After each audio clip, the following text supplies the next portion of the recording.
And welcome everyone to today's webinar focusing on elder financial exploitation. I'm Walt Lascos. Thank you for taking some time this afternoon to join with us on this important topic. As you may know, that folks at the CCUA have been really devoting a lot of effort and time over the past several years to raise awareness of elder financial exploitation.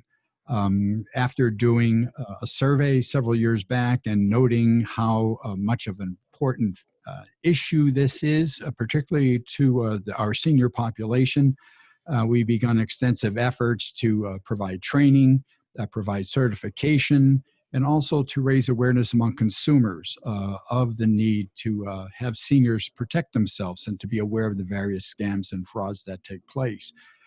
Part of our initiative has been to keep our members informed and educated on any requirements and practices to help them play a significant role in protecting seniors and elders as well. And to that end, we provide today's opportunity with experts in the field to come together to share their perspectives and their insights on elder financial exploitation, to give an updated understanding to all of our attendees on today's webinar as to how financial scams and fraud continue to impact our senior population. Before I turn the seminar and webinar over to my colleague Bill Nagel, let me just call your attention to a chat room, which if you move your cursor to the bottom of the screen, you'll see an icon for chat. You could click there. And it gives you access to a chat room where you could type in any comments or questions for the presenters. There is also a Q&A icon. If you click there, you could type in your question, which would then be seen by our presenters, and you'll be able to get an answer to anything that you might have there. As you also may be aware, that this webinar is being recorded. It will be archived, and CCUA will be providing a link to it for any of our members who do not have the opportunity to join us live today. So with all that being said, let me turn it over now to my colleague Bill Nagel in Professional Development and Education. Bill, it's yours. Thank you, Walter, and welcome everyone. This is a program that we have done in the past live, face-to-face, and have followed the same kind of program design for this virtual event, which is to bring you information on this topic from a variety of angles and sources, really the people who are closest to the core issues involved, to try to give you the best information to go forward and serve your members. We've at CCUA have offered the CU Senior Safeguard training program. You have the credit union reporting project manuals that we have gone through over the past several years. While our speakers today are all from Massachusetts, full disclosure up front, the issues they're going to talk about certainly cross state lines, and so you may have some nuances in terms of different regulations or requirements as we move from state to state. But the core issues that they're going to talk about today are applicable to everyone. And I just want to take a moment and welcome the speakers today. We have first Andrea Cipolla. She is the Deputy Commissioner of Non-Depository Institution Supervision at the Massachusetts Division of Banks. So we have a regulatory angle. We have Jonathan Fielding. He is a Protective Services Regional Manager for the Massachusetts State Executive Office of Elder Affairs. He has spoken before to our group on this topic, a wealth of information there from a practical kind of in the field approach. And we also have Anthony Gulluni. He is the Hampden County District Attorney for the state of Massachusetts, and he will talk about it from a law enforcement angle and hopefully bring to light some of the scam-specific situations that our seniors are at risk for mostly today. And so with that, I'd like to hand it off to Andrea, if she could kind of kick off the program with some of the updates from the division, from our regulator. Andrea? Thank you, Bill. Can you hear me okay? Yes. Okay. Thank you, everyone, for joining today. The Division of Banks is really happy to be here with you. And hello to all the credit unions out there that I know, that I've worked with over the years.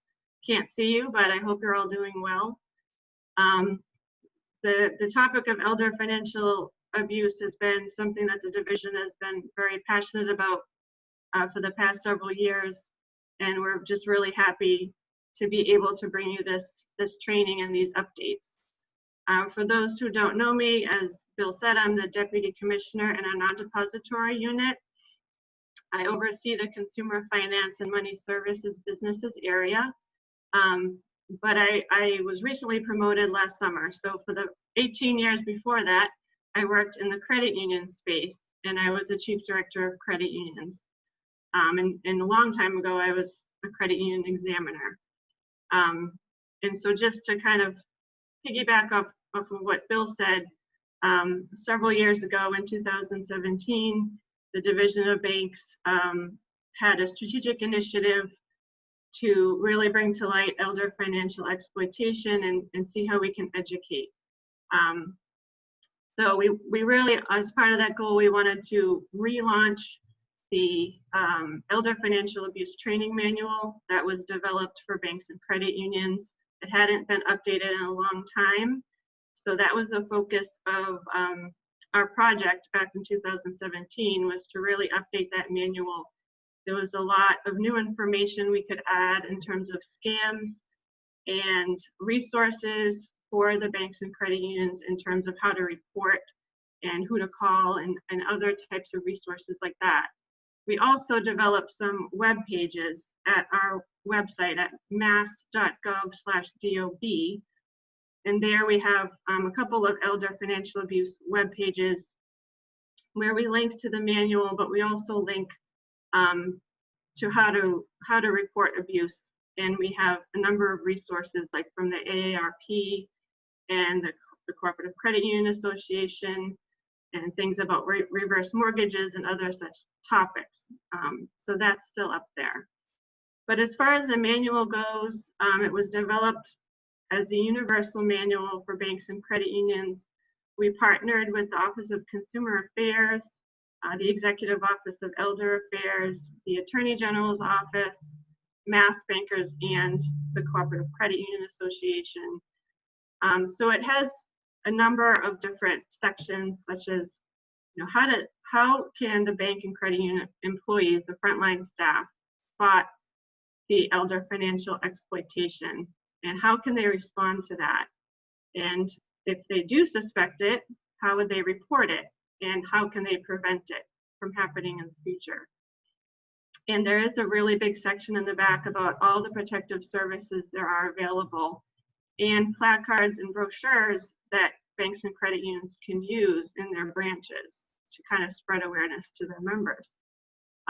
But some of the big takeaways from the manual that I wanted to talk about today was that the elder exploitation can take many forms.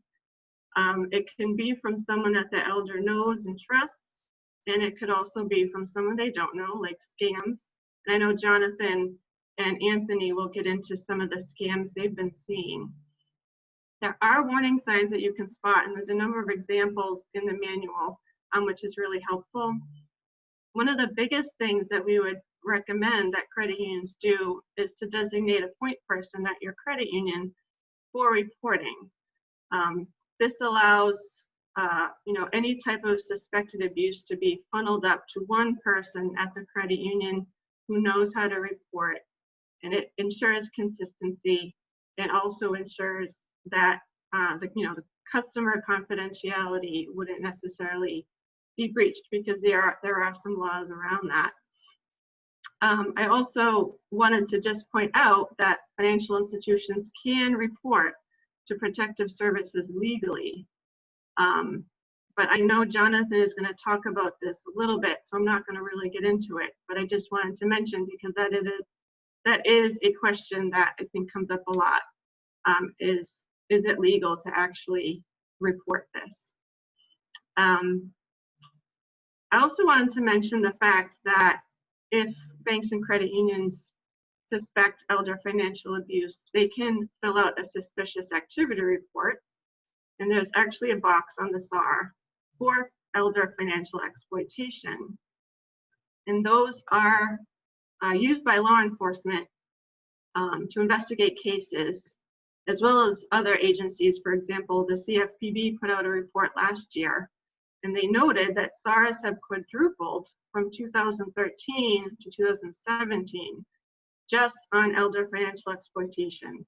So it's growing, it's not going away, but I think people are becoming more aware that you can report this on the SARs, and that this is a tool for law enforcement to use to help investigate. So I just kind of wanted to highlight some things about the manual and what the division's role was in that. And I think at this point, I can turn it back over to you, Bill, for the next speaker. I think you're on mute, Bill. Thank you. And thank you for your comments. We'll now turn it over to Jonathan Fielding, so you can talk about some of the issues as impacted in the protective services area. Sure. Just so you have some background, I've been in protective services for close to 30 years, just about 20 at the state level, and the rest of the time was as a supervisor and consultant at one of our local agencies. As you've heard, as you will continue to hear, financial exploitation scams are not going away. Even with the pandemic, our intake numbers dropped slightly, but we're back to where we used to be prior to the pandemic. And just so you're aware, for our program as a whole, we're talking 35,000 reports a year. We're back up to between 130 and 150 a day coming in through our system. And financial institutions do report, and I want to stress that, and I'll talk a little bit about that. But could you put up the PowerPoint slides, Bill? Sure.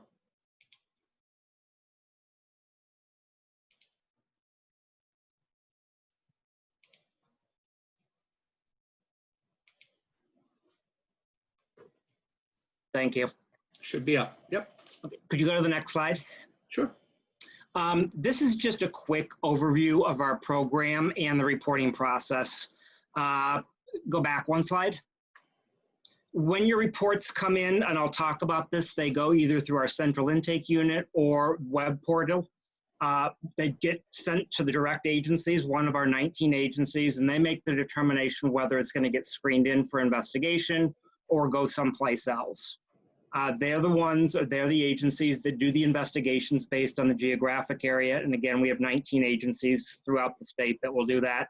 And when they do substantiate, whether it's physical abuse or whether it's a scam, financial of some type, they're the ones that will offer. And when I say ongoing services, we don't provide the services, they will refer out. So it could be a referral to a money manager, it could be a referral or looking to court intervention, such as a guardian or conservator. But they will handle those cases and try to provide whatever assistance they can to either remedy or prevent the situation from happening again. Next slide. There are two easy ways to report, and we've had, we've always had a hotline, but back in 2017, we revamped our hotline. We also added the web portal, in part because the reports were going into all of our local agencies, and you had 19 different ways of reports getting filed. So we consolidated. Our hotline, or the central intake unit as it's called, is open 24/7 every day, and they take reports 24 hours a day. So, if it's on a Saturday and you want to file a report, certainly they can take it. For those that like to call in at 2 in the morning, they will take it as well. They're available 24/7. It's a call center where we've trained them how to take protective services reports, how to assess level of risk, and then get it to the appropriate agency. Next slide. More for anybody else who's going to report. I mean, certainly as credit unions, you're not going to have information on medications or medical treatment that might be needed. I think the most important takeaway is that you want to report really any specifics that you have related to the financial concern. If it's somebody forged a particular check, identify they forged a particular check, the dollar amount, and any impact even that on the elder. Certainly you may know about impact. You may know that the elder, can't buy food this week because somebody wrote a check on their account. or they can't pay for the medications. Because you have that connection to these individuals, these customers, you may have more information than you're aware of. The hotline will try to break that down for you in terms of questions, but certainly the specific financial issue as well as any other concerns that you may have. Next slide. If you're not a people person, you don't want to talk to one of our hotline staff, you can certainly report via our web portal. Again, 24/7. A couple of cautions I do want to give you with the web portal. It's very easy to access if you go to mass.gov or to the address and just type in reporting elder abuse or neglect. Next slide, Bill. It will bring you to this screen. Please make sure that you click on the appropriate tab. If you click on the bottom tab, Elder Abuse Mandated Reporter Form, it will pull you to our PDF version of our mandated reporter form, which is required for mandated reporters who file verbally. You are not mandated reporters. You do not have to do the mandated reporter form, and clicking on the report elder abuse link will suffice. Next slide. It will then bring you to this screen, and again, you click on, I realize there's some redundancy, but the slide, the website used to be a little more confusing, and we had double, triple reports getting filed quite a bit. And so we tried to break it down a little bit better. But when you click on that file an elder abuse report online, it will bring you to a form that you can fill out. The cautions I have for you are if it's an emergency situation, hopefully if it's an emergency situation at your local branch, you're gonna call the police first versus calling us. But if it's an emergency where somebody needs medical attention, please file the report after you deal with the emergency situation. Don't file the report online thinking Protective's going to get to it immediately. It can take up to 48 hours if you file a report online for Protective Services to see it. They're good about checking, but it doesn't always happen that way. The other piece is that you need names for the elder, and you need to provide your name as the reporter. Technically, there are ways around it. If you put the word unknown in for the names, the system will let you process it. But again, from a Protective Services perspective, it makes it difficult for them to figure out what to do if they don't have names. Next handout, the safe, senior safe. Okay. And while Bill's putting that up, again, you have the two ways that you can report. The third way you can release information to Protective Services is if they call you for a collateral interview for an investigation. And again, you can release information to them. It's called Senior Safe Act.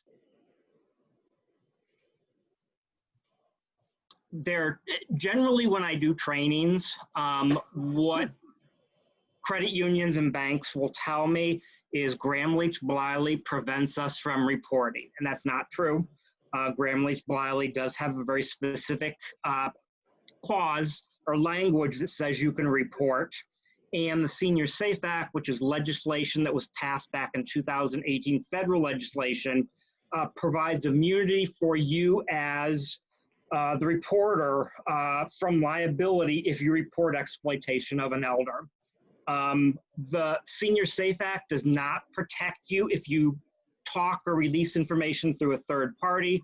So if you talk to the son, if you talk to another community professional, as opposed to filing, the Senior Safe Act protects you if you file with the police, obviously, and it protects you if you file with the local Protective Services agency. The release form, which Bill just pulled up, is a newer release form that came out a couple of years ago. Again, on a national level, and it was publicized by NAPSA, which is our national trade group. And this is an issue we've had on a national level. Gramm-Leach-Bliley prevents us from reporting.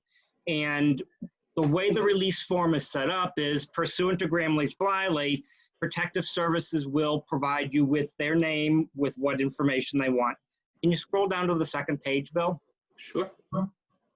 What we've done is we've cited very, very clearly for you the language in Gramm-Leach-Bliley that allows you to report. Our statute covers you as long as you report in good faith. We don't release the identity of the reporter, but our statute covers you if you report. Gramm-Leach-Bliley also says you can report. What I want to be careful about is what do you report or what do you release if Protective Services comes to you looking for information. If you release 5 years worth of information because that's what they're asking for, the chances are you're probably going to be violating the privacy guidelines. What you need to be careful about and specific about is releasing only the information that's tied to the specific concern or allegation. So again, if it's one forged check, you can release information related to that one forged check, or maybe how it's affected checks on either side of that.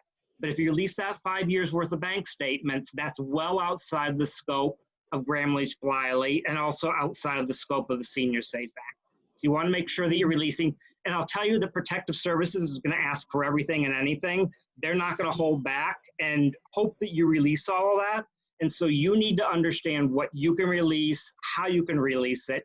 And yes, you can report. Yes, you can file information or conduct an interview with Protective Services to release information. As Andrea said earlier, what you want to be careful about is having people trained, one, to spot the warning signs, and two, to know what to release. If you have 5 different tellers who are going to pick up the phone and call, I can guarantee you one of them is going to violate your privacy guidelines. So really try to work for that point person to try and release information. Okay, you can take that. The other thing I did want to touch on is, Andrea mentioned financial exploitation happens by family. See it on a daily basis. It runs the gamut of small dollar amounts to hundreds of thousands of dollars. Certainly, when there is criminal activity, we refer it to the local district attorney for prosecution. Some cases they can prosecute, some they can't, but certainly we're going to report that. It's bad enough when family exploits, but when it's a scam or when it's another problem, it's important that we catch it early and get it into the reporting phase and try and help, because no matter what people will tell you, if somebody has been a victim of a scam, it's not a one-time thing. They are going to be a victim or potential target at some point in time down the road. And the reason I say that is one of the COVID scams that we saw recently was actually part of a romance scam where the elder was sending money overseas to her reported fiance to help pay for his medical issues, his needs, whatever else may have been going on. All told, she sent between $1.5 and $2 million over a period of a year and a half. Significant amount of money. And the latter part of the scam was the individual or the fiance said, well, there's some horrible stuff happening overseas related to COVID. We don't have enough money for medical supplies or treatment or whatever else. Can you send, she wound up sending them about $100,000 that was supposed to be for COVID testing supplies and medical supplies. Certainly with COVID scams, we saw the door-to-door, wearing the hazmat suits, offering to test. It didn't stop there, and it's run the gamut of, really kind of preying on the fear, threatening if need be, and even more recent, I've seen ads where you can get free masks if you release your Medicare number. Well, you don't ever want to provide your Medicare number to somebody that you don't know because, again, that's personal information that can be used against you. So that's a problem, and that's a more recent scam. The other one has tied into contact tracing, unfortunately. I'm sure many of us saw on the news where people were calling to say they were doing contact tracing. I identified that you were exposed to COVID, and I need your date of birth, or I need your social security number. They're not going to ask for that if it's a real contact tracer. That's a scam. And the minute you provide that information, you're going to get scammed. They're going to take money in some way or another or establish an identity in your name. The other one that's even more recent is it was almost more of a threat where the caller indicates you've been exposed to COVID-19 and you need to get a test within 72 hours. And so what they're doing is they're tying into the old scam language where they try to get you react within a very short period of time so that you don't have time to think this through.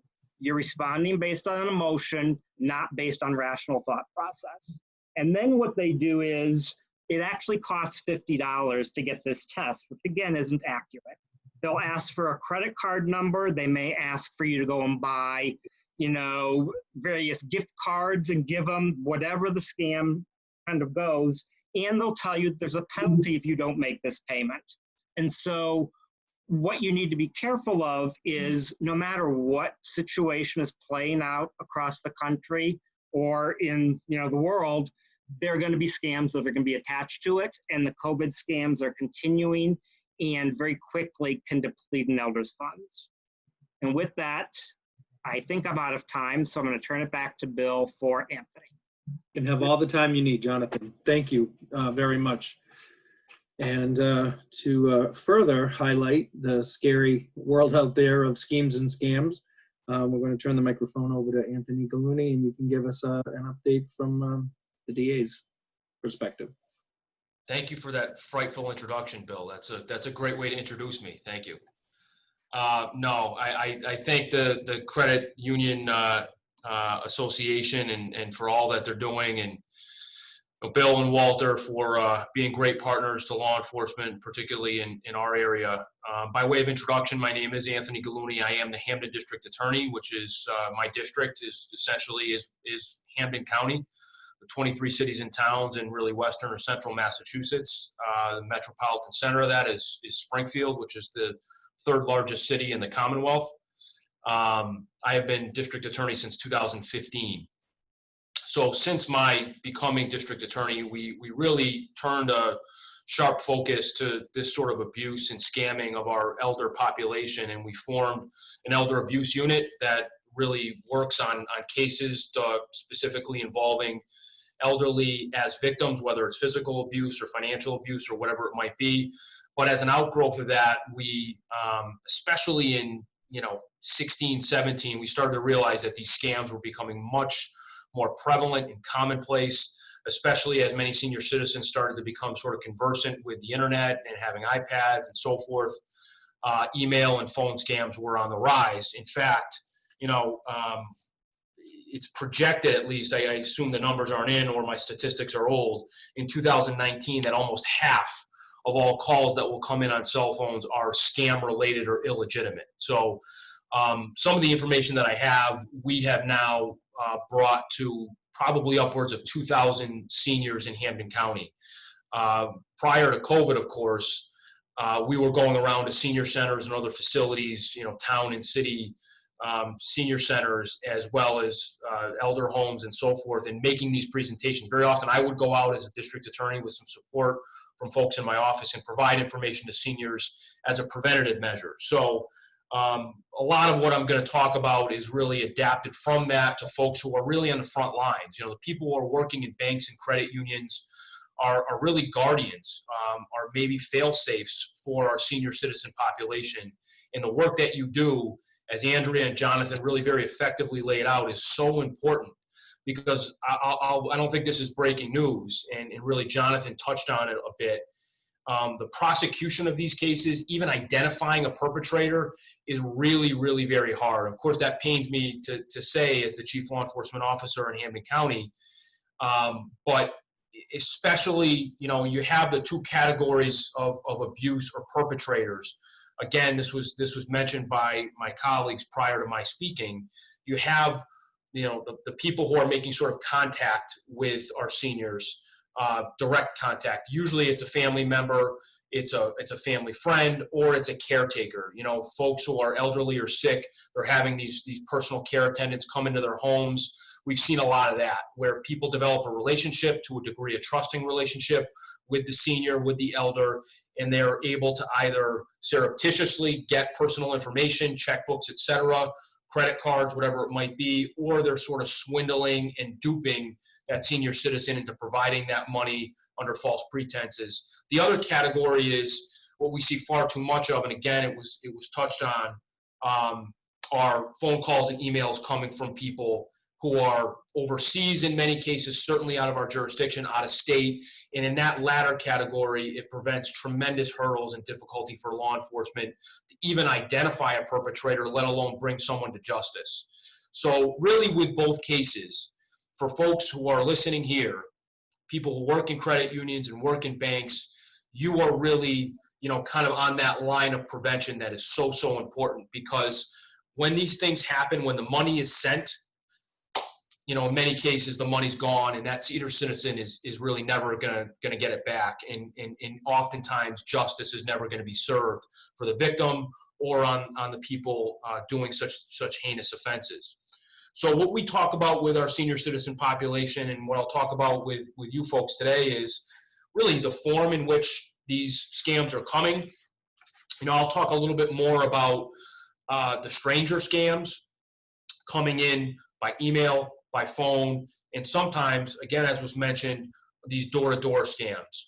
So it's important for you to understand how these are coming so you can recognize these warning signs. I won't go into great detail, but we have a statistic where older adults lose an estimated $2.9 billion each year to financial scams. 1 out of 5 people over the age of 65 were swindled in some way, and 1 out of 25 of those cases were actually reported, which is an interesting statistic. And it leads to, why this happens, a question as to why this happens. They're less likely to report because they're embarrassed. They're more vulnerable because they're home during the day to take these kinds of calls and field these sort of emails. They're not as savvy as a younger person in identifying what might cue someone into an illegitimate email in form or context. A lot of our senior citizens were raised in a different era where they'll engage with somebody where you or I might say, hey buddy, no thanks, and hang up the phone. We often encourage our senior citizens, it's a bit humorous, to be rude. Forget those, those learned mannerisms and courtesies where you feel you have to be polite, you don't want to be rude to someone, even over the phone, that very often they have to hang up the phone because they'll be asking questions, and sometimes these are automated, and they can even draw some information or something that can be harmful even with just a brief conversation. And very often, a lot of our senior citizens might not be thinking clearly all the time, right? And something that Jonathan mentioned, which we talk a lot about, is how they will prey, scammers will prey on emotion, will prey on the immediacy of news or something. Now, of course, COVID, you need to take a test. You've been exposed to COVID-19. Of course, for anybody, especially a senior citizen, that gets them on their heels. That gets them nervous, scared. And of course, like anybody, when someone is nervous or scared or emotional, you're less rational, you're less likely to think things through. So we tell older people to really step back from those situations. We just say very simply, this is our catchphrase, never act alone, never act in haste. So step back from a call like that and email someone at your door, and call your son, call your daughter, call a trusted friend, whatever it might be, to ensure that what is happening is legitimate and you can step away from that emotion in which this scammer might be trying to entangle you. We talk about the percentages of these calls, which I mentioned. We talk about how some of these scammers are so advanced where they can manipulate caller ID, and you can't trust what your caller ID is telling you. Believe it or not, as I was listening to Andrea and Jonathan, I received an email from my personal bank, which happens to be People's United. I shouldn't admit that. It should be a credit union, right? I got to make a change. I'm sorry, Walter and Bill. But it actually talked a lot about these scams and how caller ID can be manipulated, and how the caller purporting to be from your bank or credit union will ask you to confirm some of your personal information. I think banks and credit unions, of course, really never do that. They're never going to cold call you and ask you to confirm your PIN number or something of that nature. So, for those of you who are managers or running credit unions, put out firm policies for the way in which your institution runs, and communicate that to your membership or to your customers that, hey, we're never going to call you and ask you for your PIN number. We're never going to call you and ask you for your social, whatever it might be. So folks are aware of that, and they can immediately identify, senior citizen or not, that who's on the other line is not legitimate, because I know I got an email or I got a pamphlet from my bank saying, you're never going to do that to me. So I think in how you craft your policies and how you communicate that to your membership or your customer base is really important to sort of put them on notice. In terms of the scams du jour, Jonathan talked about Some of the COVID-related ones, absolutely. Some of the ones we were seeing before COVID, had to do with Social Security benefits, which of course is a huge thing for our senior citizens, where people were purporting to be from SSA, asking for personal information, threatening that your benefits were going to be cut off, to the extent that there were commercials, I assume, on national TV where the Social Security Administration said, we're never going to do that. So those sorts of things are being addressed, but I think the more communication that you can have as a credit union with your membership, especially your senior citizen population, is extraordinarily important to sort of put them on notice. Some of the statistics we have, there's a study done from the federal agency here. 4,100 older adults were surveyed, and about 17% said friends and neighbors had swindled them, about 15% of home care aides, and about 60% overall had been taken advantage of in some fashion. So this is a very common thing, as both Jonathan and Andrea mentioned. But really, again, you working at a front window or working in a bank are really such important gatekeepers. And I can speak from personal experience. I've had family members, believe it or not, who were taken for money. I had a cousin a few years ago who was taken for $8,000. It was actually my cousin's mother, who's also a familial relationship, who got a phone call. And that scam, which is pretty common, was from someone who purported to be her grandson, who was out of state, and said, Grandma, I got into a bad car accident. I'm in the hospital, but they're not taking my insurance. I need some money immediately. And of course, Grandma, loving her grandson more than anything in the world, was alarmed. Again, there's that emotion, right? And she was in a vulnerable position and went to Western Union or something to that effect, or her bank, and withdrew $8,000 and somehow sent it. We see a lot of that. We see a lot of those romance, as Jonathan talked about, or family members. Of course, fraudulent family members saying, hey, I've been imprisoned, or I'm a lawyer on behalf of your nephew or your grandson or your son who got into a bad car accident. He's in jail. He needs $10,000 to defend his case or to get out of jail based on bail or something to that effect. So those things are happening, but you identifying odd withdrawals or a pattern is really potentially going to save your customer, your member, your senior citizen a lot of money that will really probably never be retrieved. We're much better positioned, of course, to prosecute and investigate first any cases involving family members or home health care aides, et cetera, because we can put a case together. There's still hard cases because that victim, that senior citizen, sometimes is difficult to sort of maintain his or her involvement with a case given health concerns or health issues or whatever it might be. Memory becomes an issue, but when it's local and when there are perpetrators who are local and can be identified, we're going to do a much better job. But when there's these out-of-state, maybe even out-of-country scams coming in via email or phone, they're extraordinarily laborious to investigate, and again, very often very infrequently can we bring someone to justice. So it's really you, the financial institutions, who can stop these things before they happen.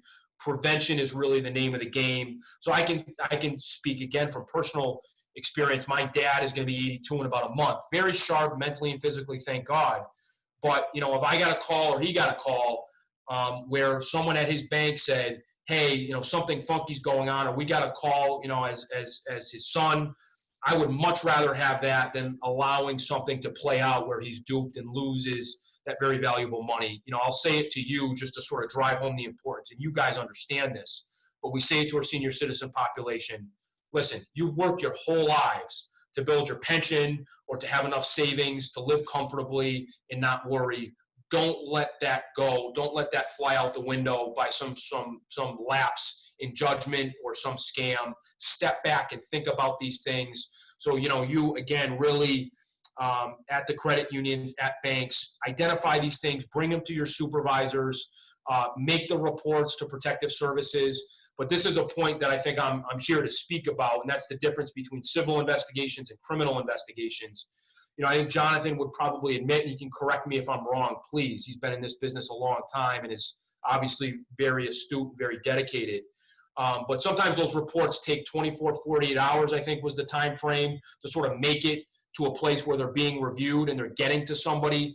If you're concerned about a senior citizen or you have pretty solid evidence that something is afoot, call your local police department, please. Call the police department in which, where that person, where your customer is living. Call your Massachusetts State Police here if you're in the Commonwealth, or call a similar law enforcement agency. Call your district attorney's office. Certainly if you're in Hampden County, you can call our office. You'll get to our elder abuse folks, and we're going to connect you with our state police or connect you with a local police department. If it's something where someone is in jeopardy, certainly if there's any physical jeopardy, make the call immediately. Call 911 or whatever it might be. But if someone is in immediate, financial jeopardy, if there's something really happening, call your police department right away. We often do these presentations with local police departments or local police chiefs, in Ludlow or Westfield or West Springfield here in Hampden County.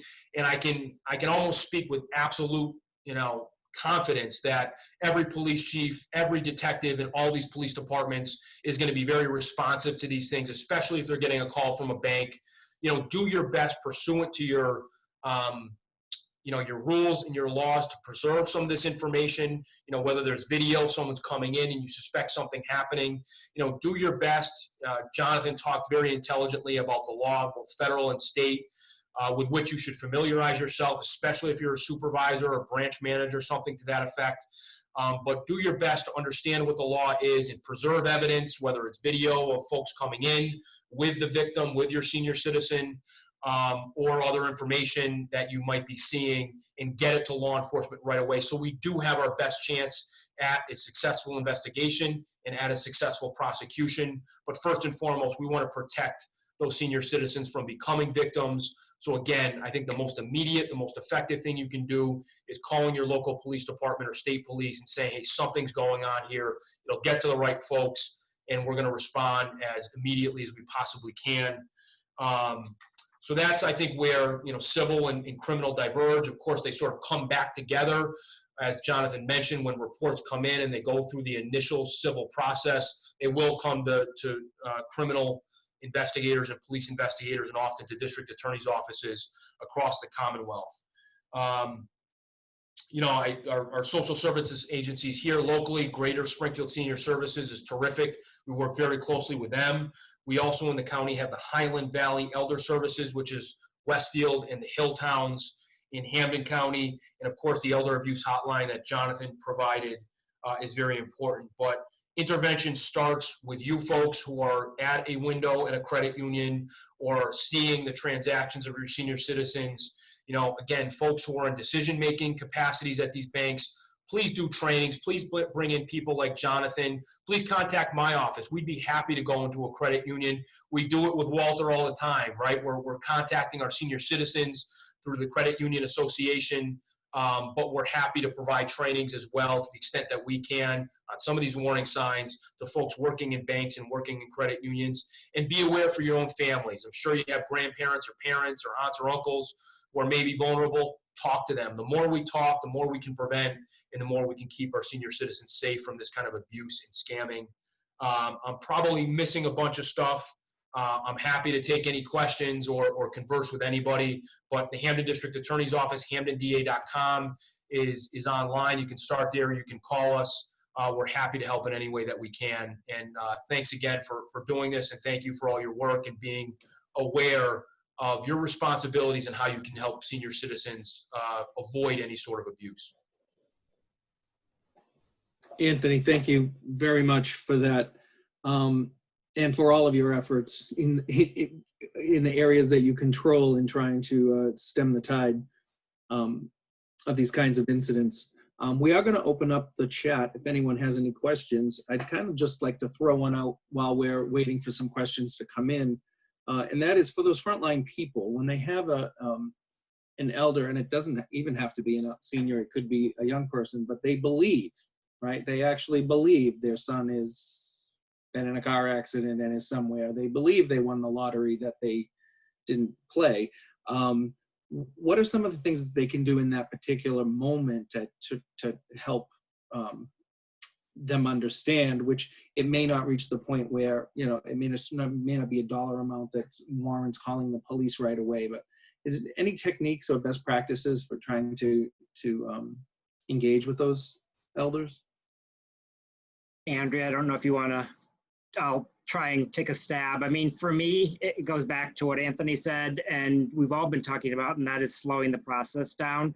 You know, oftentimes with many of these scams, if they don't get that quick hit, they're going to be gone and move on to the next person. So if you can, you know, instead of giving the elder the money immediately, you know, have them sit down in a manager's office or somebody's desk and kind of process this.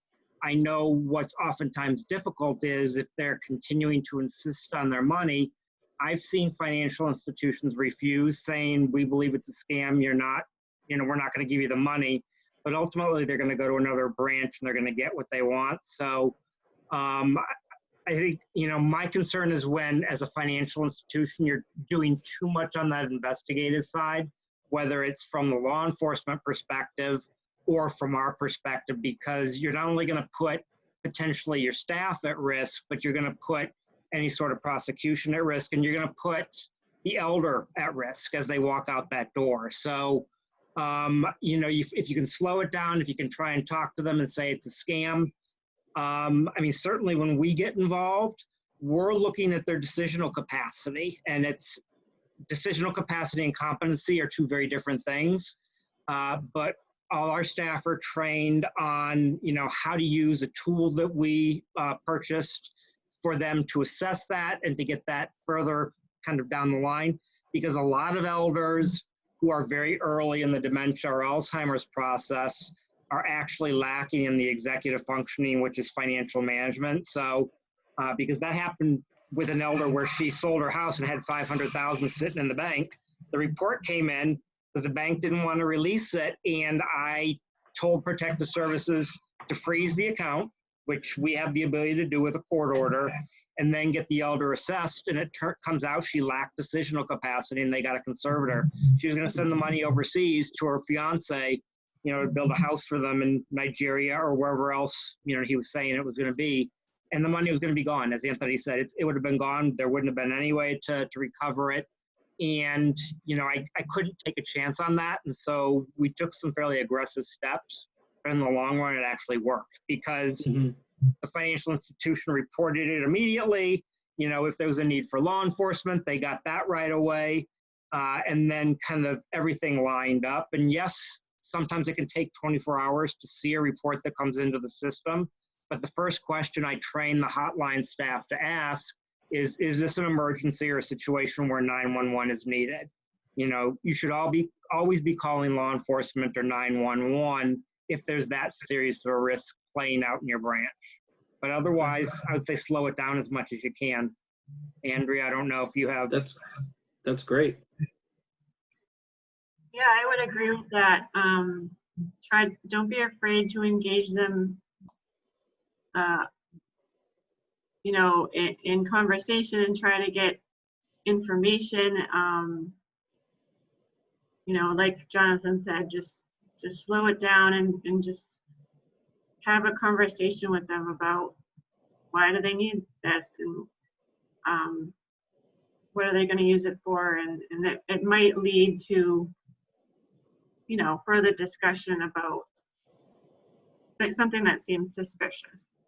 Okay. And that's a good reason to have a point person, although that point person might not necessarily be in your branch. You might be able to get them on the phone to talk to the elder, and they might be able to, you know, ask those additional questions that could lead to a report.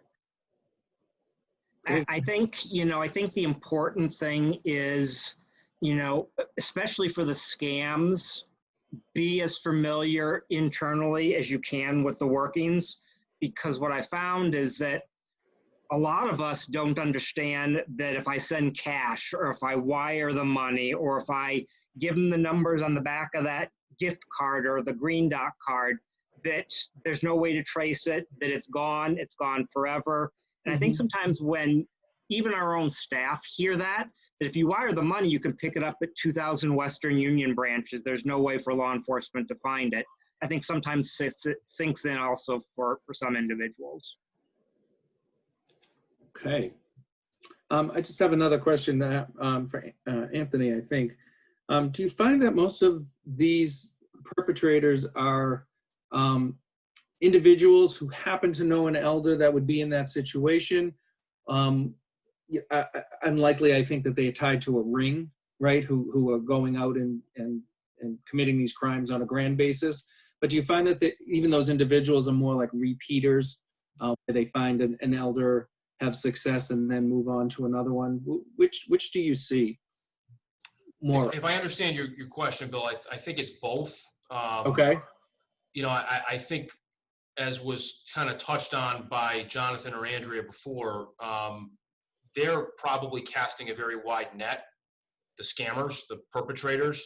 So if they encounter someone who's savvy or resistant or sort of on to the scam and just doesn't engage, they're going to move on very quickly. But if someone is victimized, is someone who's engaging, that person's probably going to be victimized and victimized again and again and again until such time that they're out of money, sadly, or they get wise to it, or law enforcement gets involved.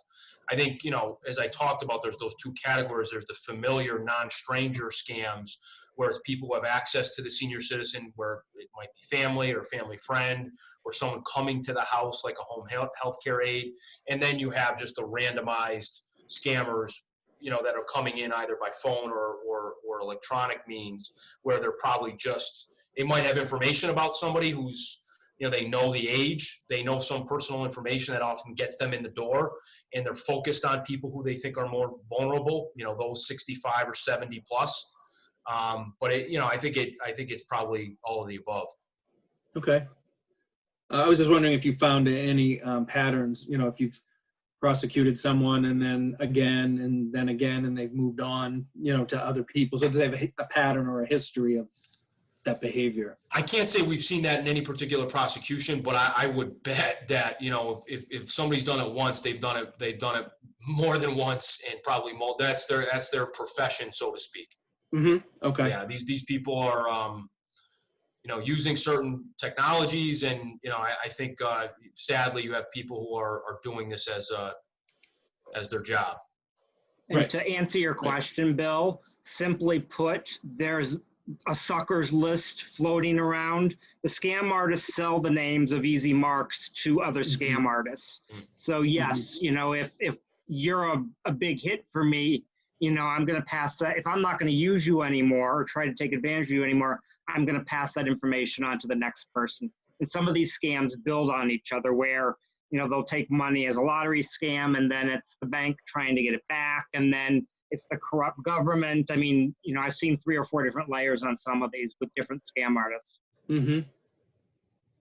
And then just one last question we had. Is there a place where these kinds of stories are aggregated, where maybe if we clear, you know, take out the personal information, but where institutions can learn from one another? Hey, this was this, you know, set of events. This is what happened.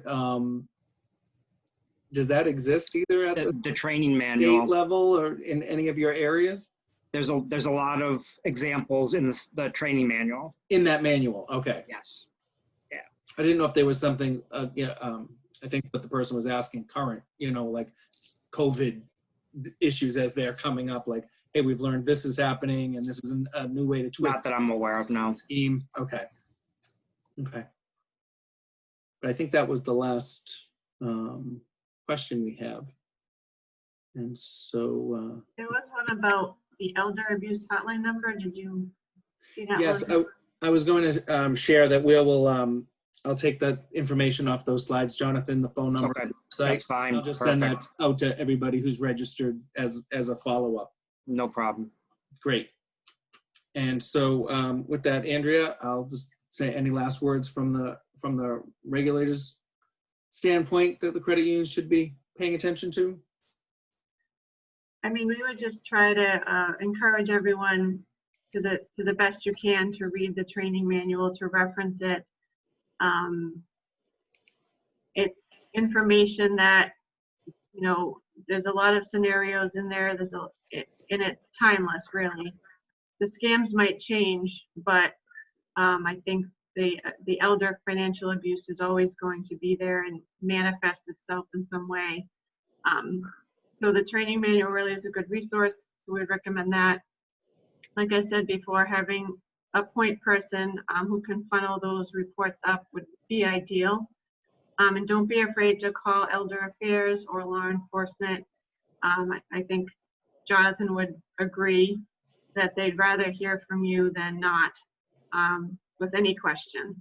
So, and I just want to say thank you to everyone who participated as well, and really appreciate you signing on today.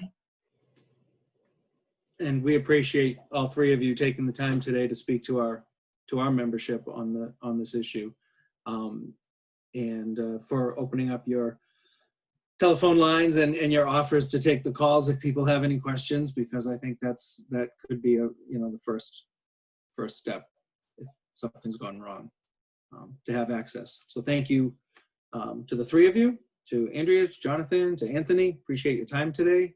Walter, I don't know if you have anything else that you'd like to add before we sign off, but I think that Looks like there was one more that went into the chat. program. Oh, yes. This is Walter. I just wanted to share, members can also visit ccua.org. We have a lot of information there Yes. about elder financial exploitation, as well as on the Better Values, betterbanking.com, CU Senior Safeguard. We have tried to keep up with a lot of pertinent information, and particularly as it pertains to COVID-19 and some of the scams taking place there.